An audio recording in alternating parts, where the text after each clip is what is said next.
Welcome back, and if you're new here, I'm William Stern, and this is The Power to Lead, where we talk about what it really takes to build a business that scales. Last time we tackled decision-making, how to stop overthinking, how to make CEO-level decisions fast, and how to operate with absolute clarity. But today, we're getting to something that will make or break your company.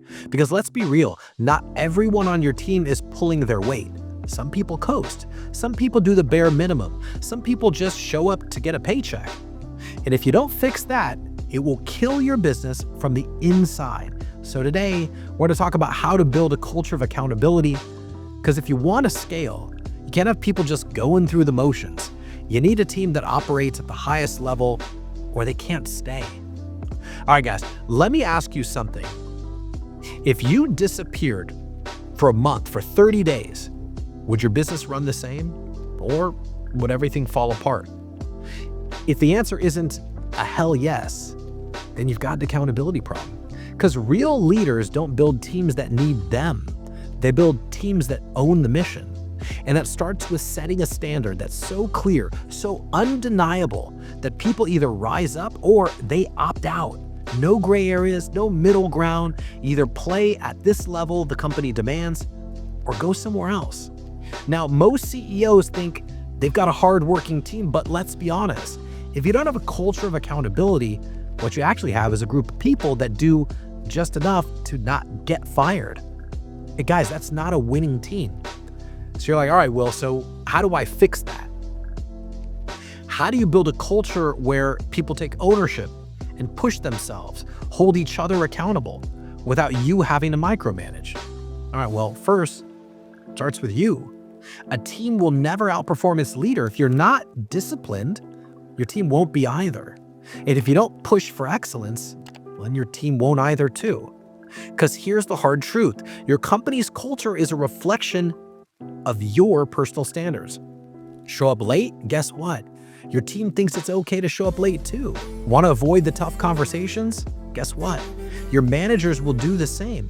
If you let people slide on commitments, well, guess what? Your whole team is going to become mediocre. You can't demand a standard that you don't live by. All right, second, you got to be crystal clear with expectations. Most accountability problems aren't a motivation issue, they're a clarity issue.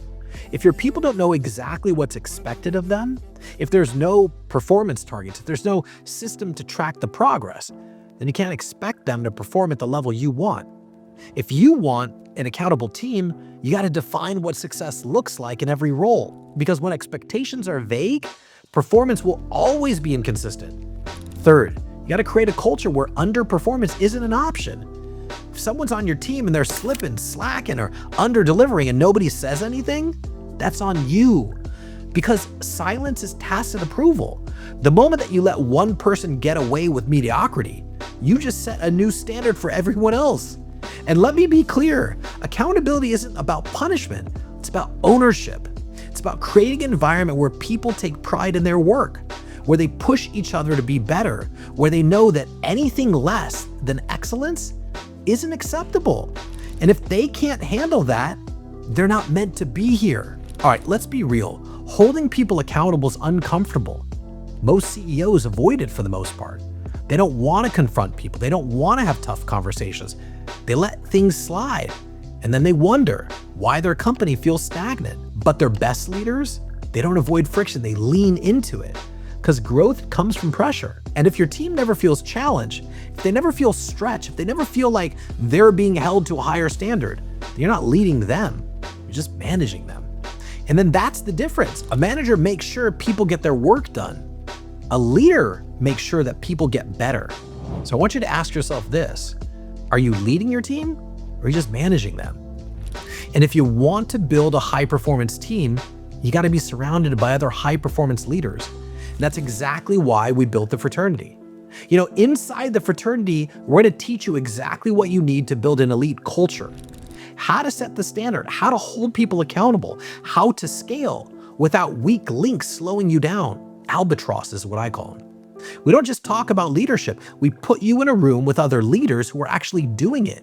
And then we give you the systems and the strategies and the mindset shifts to take your business to the next level. And if you're serious about building a culture of ownership, a culture of accountability, well, the fraternity is where you need to be.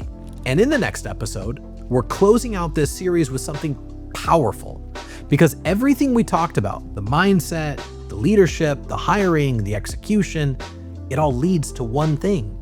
Scaling a business is not about working harder. It's not about being the smartest person in the room. It's not even about having the best product. It's about mastering leverage. If you want to build a business that actually scales, that runs without you, that grows exponentially instead of in a linear fashion, you need to understand how to leverage people, systems, capital at the highest level. So in the next episode, we're going to talk about the secret to scaling, how to multiply your business without adding more work onto your plate. And if you want to break out of the cycle of grinding and start scaling like a real CEO, you don't want to miss this episode. Hit subscribe, hit the bell. See you in the next episode. I'm out. Your goals might feel out of reach right now, but they don't have to be. That's why Brad and I built the Fraternity. It's a private community of entrepreneurs who are working together to achieve more. We want to push harder and get results faster. You're not meant to do this alone. Click the link in the description. Let's reach those goals together. See you on the inside.